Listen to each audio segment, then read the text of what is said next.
How you doing? I am the real AR, also known as Armando. I'm Daryl. Welcome to the 414 Morning Podcast.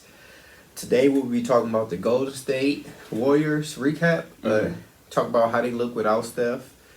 The impressive win by the Minnesota Timberwolves.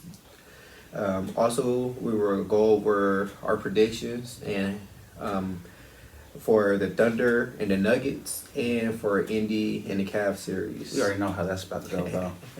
We would just do rapid fire, 24 seconds, just talking about who we think is the most important player in these playoffs. And also, two interesting things I noticed. Kuminga. And then we would talk about also, because I'm starting to hear this a lot, LeBron's knee. If heaven offer rides, Lord, order me a lift. I'm just trying to be in your presence since you blessed me with this gift. All of my friends dead and gone, no time to right their wrongs. Heaven must. Again, welcome to our podcast. So let's talk about last night's win for the Minnesota Wolves. 24 points. Like, how impressive did you think that looked?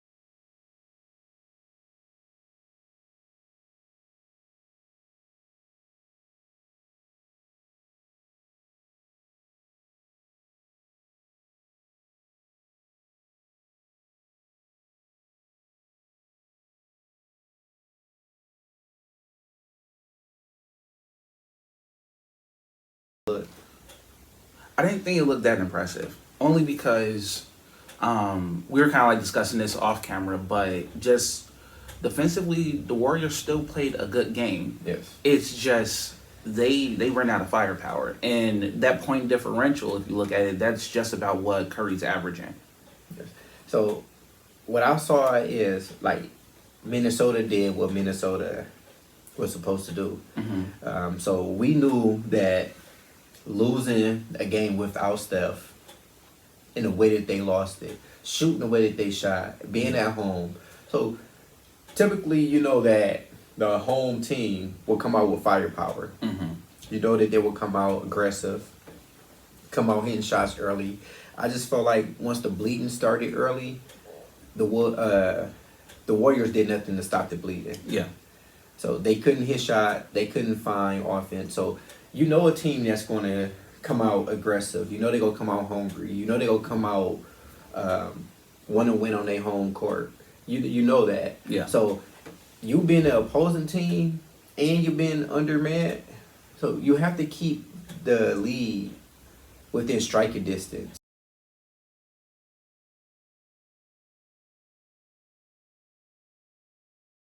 So you can't keep trying to hit these home run shots. You gotta just be content with just hitting singles. Yeah. With singles. So what I saw once Minnesota started going up, I just saw the Warriors just start jacking up threes. It was possessions where I want to say at least 5 times they came down the court. It was either a 3 or it was a 24 shot clock violation. Like, Hey, I'm Daryl. Like and subscribe for more content. Also, be sure to leave comments because after our 50th subscriber, we're going to invite somebody to co-host the show with us. Like, they just looked like they were lost. They just looked like the timing wasn't there, the rhythm wasn't there, nobody knew where to go. So it's a plus and it's a minus to playing all those players. The plus side is you could find unexpected offense. Right. The minus side to that, the downside to that is you get players playing in positions they normally don't play. And that's why I was kind of mentioning yesterday. Kerr was going to play a lot of guys to just kind of get some different looks. But the problem with that is a lot of these guys have been like resting for so long. They don't have a flow. They don't have a rhythm, and that showed also. But another thing for me is Julius Randle. I keep forgetting that you go there. Great game by Julius Randle. He does it so quietly, and maybe that's also like the thing. He's not so expressive like Anthony Edwards is, so you kind of forget that he's there. Julius Randle guarded by Green. Randle kicks it out to the corner, and the three-pointer is good. And it's already a better start for Minnesota. For the Minnesota Timberwolves in game one. Randle, they clear it out, back it down Butler. Now Conley will let a three fly, and that one goes. They pay me for this kind of expert analysis. You noticed that on the scouting report, didn't you? Randle just bullies his way in. And then he's kind of, you know, between a rock and a hard place. Because he can get the job done like Gobert, you know, in some instances. But you also want offense from him too, like Edwards. So he's just there. And it shows sometimes. Yeah. And if you look at that game, the Warriors, like you said, the Warriors played great defense. They did. They held them to, I want to say, under 50 or maybe 50 points at halftime. Like, they were there. Even in the third quarter, when they started to find offense, they got it within 7. Yeah. Jimmy Butler turnover, Wolves 3, get it back to 10, and then the Wolves didn't look back. If you like what you hear, don't forget to subscribe, like the channel for more content. But the Warriors still had it within that 10 to 14, 15 point range throughout most of the game. Yeah. They would just needed consistent offense. I just feel like going into these games without Steph, you can't run the same offense No. that you run if Steph was out there. It's not the same. It's not the same. The team, they don't have to defend you the same. Right. Like, nobody's worried about Buddy Hield running off a million screens, right? Because the one thing you can't teach is a read and react. So, Buddy Hield is going to run the play exactly how it's supposed to be ran. Steph Curry is going to read and react. So, if they play him topside, he's going to go back door, right? If they play him not to come off his down pick, he's going to just fake and he's going to come up off the screen. Yeah. If he don't get the dribble handoff, he's going to fake it. He's going to come back around and then get that shot. And then as soon as he get the ball, it's an automatic double team up top. It's a drop pass. And then Draymond Green is able to do what he want to do. Right. So it's like you can't run that same offense. Like you try to run a split offense with players that's not normally in those roles. Right? Moses Moody, I don't know where your shot went. I even see it to one point on a fast break. It's a 2-on-1 fast break. First of all, he should have passed the ball ahead. But then even when he got it, he didn't even look to attack the rim. He missed like a 7-foot floater. It's like air ball. Other side of the rim, air ball. Yeah. So it's like Jimmy Butler. Where were you at? Right. If Steph is out of the game and not playing, there's no way you only should be taking 13 shots. 13 shots? Like, he wasn't aggressive at all. Yeah. Like, if you look at the number of times he went to the free throw line, that tells me right there, like, you wasn't aggressive. You had 13 attempts, you made 5 of them, you ended up with 17 points, you made 2 threes. So that lets me know that you weren't aggressive at all. And it's not like they were double teaming you. Right. Like, there's many a times, which I don't understand, he'd take Rudy Gobert or somebody off the dribble, get 2 feet inside the paint and just pump fake versus just going straight up. Like, you have to be aggressive. You have to force the offense at this point. Right. So the Wolves came out, did what they did, 24-point win, but I wasn't really impressed with the Timberwolves either. Like, they struggled. It just that Anthony Edwards continues to struggle in this series. yeah, it's just that the Warriors just couldn't find offense. For me, that's just how I saw the game. Right. Right. But like we said, worst case scenario, they go back to the Chase Center, the Warriors, 1-1. No big deal. You just can't allow a split at home. Right. I feel like the best case scenario is you get both games, especially game 3. You have to win. That's like a must win, because you go give the Wolves extra confidence if they beat you 2 games straight, and especially if they beat you the first game at Chase. Right. And hopefully, like, them being back home, again, I don't want Curry to like feel that he has to be on the court. But if they can get the job done, because now like there's gonna be another practice in there. Like maybe like Curry's gonna like come up with some type of strategy. Like this is what I'm expecting from you guys. But if they can at least add some offense to like the stellar defense that they've been playing in the series, then they should be able to sneak game 3. Yeah, for me, I have to start Kuminga. I have to figure out how can I start Kuminga. And then it's just putting Jimmy Butler back in his natural position as the 3 or the 2. And then I have to start Kuminga. And I don't understand why you start quick and post and then not play him.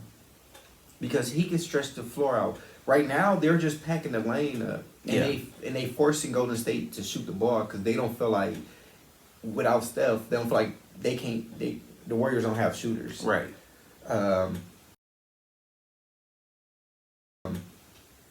So for me, that I want to allow them to be so aggressive against Buddy Hield because he's the really only shooter out there.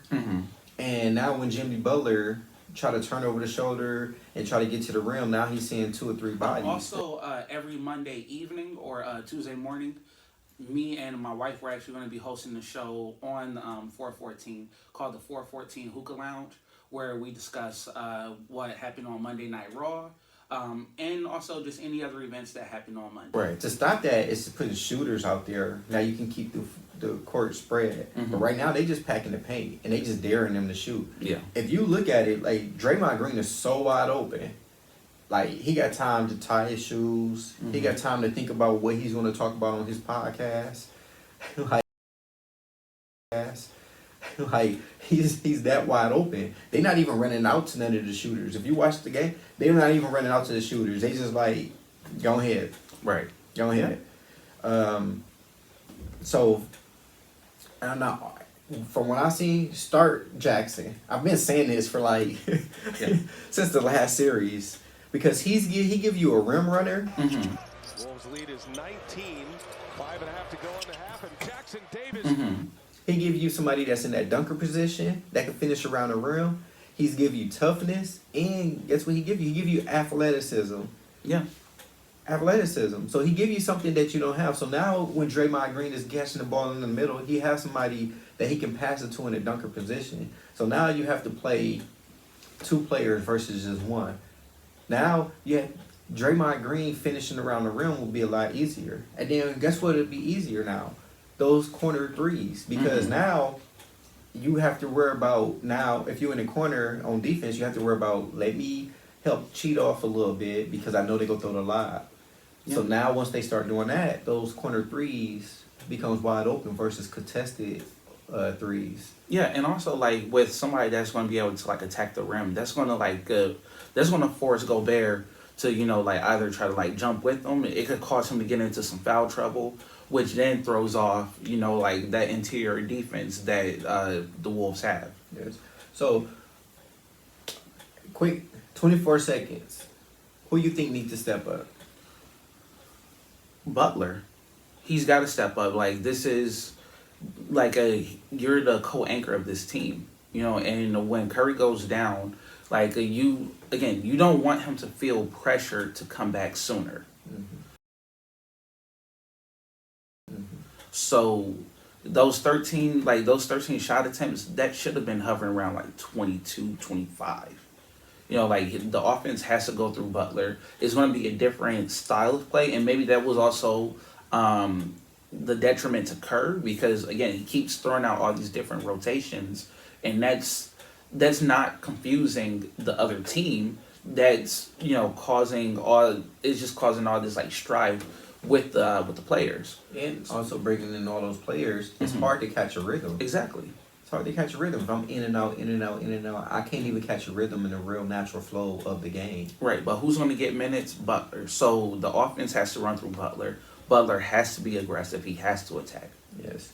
So that Indy and Cavs series, who wins tonight? I think Indy's gonna. I'm looking at a sweep right now. Donovan Mitchell it's just I feel like he's gonna end up being one of those guys that falls into the category of like a Tracy McGrady, where like you can do all this great stuff regular season, playoff time, you don't show up.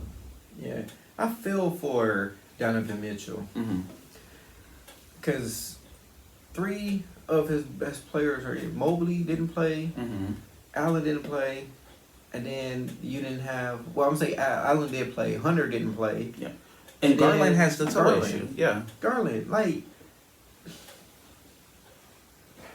Garland. Talking about a toe. We talking about a toe, not a hamstring, not a sprain, not an Achilles issue, not blood clots. We talking about a toe. A toe? Hey, but those toe injuries that kept Shaq out for ages. Yeah, but look how big Shaq is. Yeah. Shaq like 600 pounds. He's 7'17" inches tall, right? 7 feet 17 inches tall, right? 650 pounds. He built like the gorilla they trying to fight. One Shaq versus 100 men. I'm just saying, like. Side note, check out Make It Make Sense. Check out Make It Make Sense. So, I appreciate the plug. But it's a toe. A toe. Like, at least see what you got. Right? Get out there, see what you have. Right.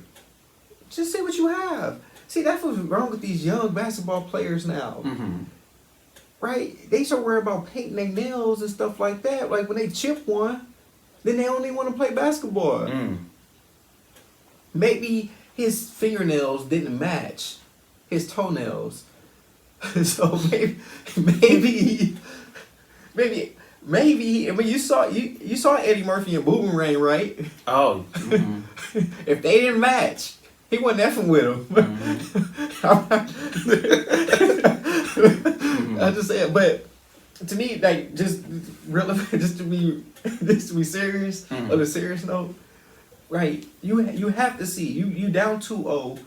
You have to go out there. You have to play. You have to play. You have to see what you can give the team. Heaven offer rides, Lord order me a lift. I'm just trying to be in your presence since you blessed me with this gift. All of my friends dead and gone, no time to right their wrongs. Heaven must have. Sometimes it's the fact that you just out there Right. can make a big difference. Just to make a big difference. I mean, we read the stats before the series start. Indy was 3-1 against the Cavs this year. So it's no surprise that they're up 2-0 right now. The surprise thing is how they're winning. Right. They're not leading majority of the game. They're losing, and not just losing, they're getting blown out. They're playing catch up. Yes. And if you look at the stats, they're only winning the last 30 seconds of the game. Yeah. And look at the last 2 games, they're only leading for 12 seconds or 10 seconds, and that's the end of the game. Right. It's that crunch time that they have played extremely well. Yes. They play extremely well that last like 2 to 3 minutes.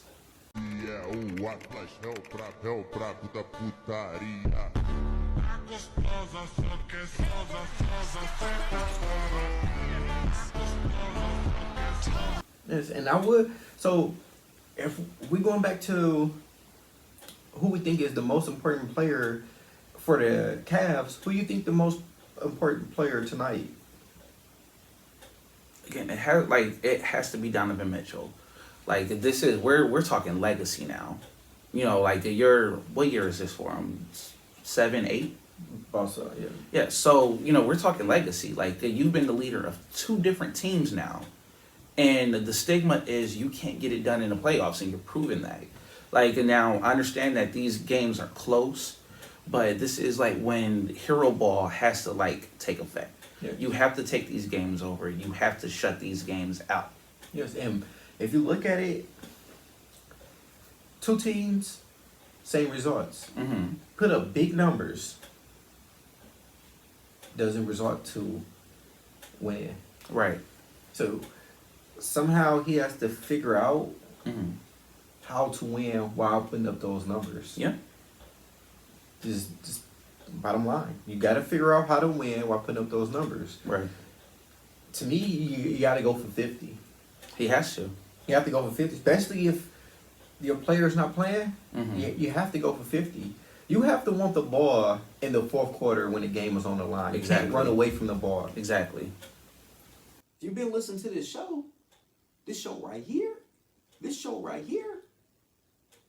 everything has been happening the exact way I've been saying it's going to happen. So maybe before you place your bets, maybe before you do everything that you have to do, maybe you need to just tune in. So this Thunder and Nuggets series. So who wins tonight? That's where it gets interesting for me.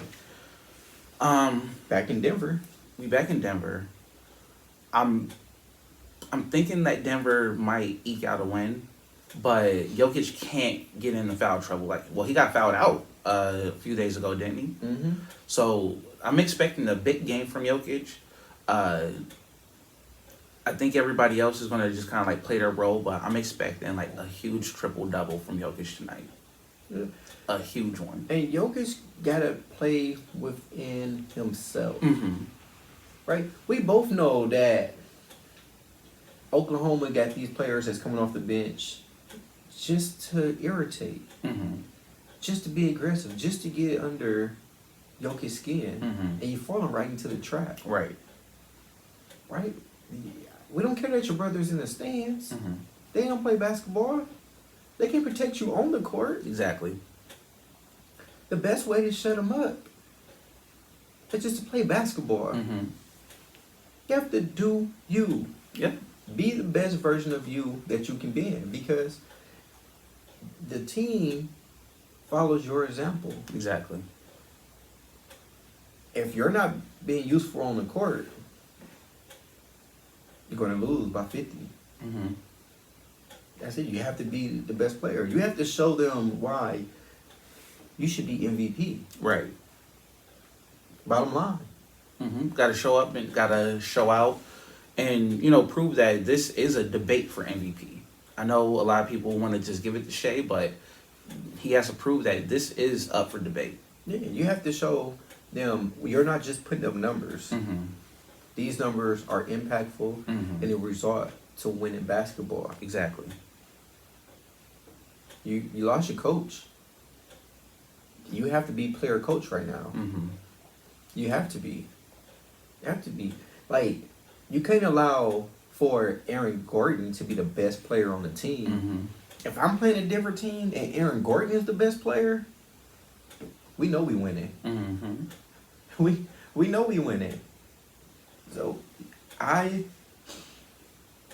trust Denver tonight for the simple fact that I feel like the pride factor. I feel like Denver is going to play with pride. They're going to Right. play tough. Mm-hmm. I feel like they're going to come out hot and hitting shots. I just feel like it's going to carry over. Yeah. So tonight, I have Denver. So the most important player in this series is who? Jokic. And I feel like that's for both teams. He controls the flow of the game, the pacing of the game, the outcome of the game. If Jokic does Jokic things, this series will be over. Yeah. So he has to be able to command the court, the flow of the game, and just control the current of it all. Yeah, I have Jokic as well because it's proven that with Shea, without Shea, Mm-hmm. Oklahoma is Oklahoma. Yeah. Right? Shea just get them over the hump, Mm-hmm. or maybe in crunch time get them over that dry spell. Right. But Oklahoma has enough talent. Mhm. Yep. With Denver, slim margin of error. Well, I say no margin of error. None. So Jokic has to be the best player Mm-hmm. on the court, convincingly.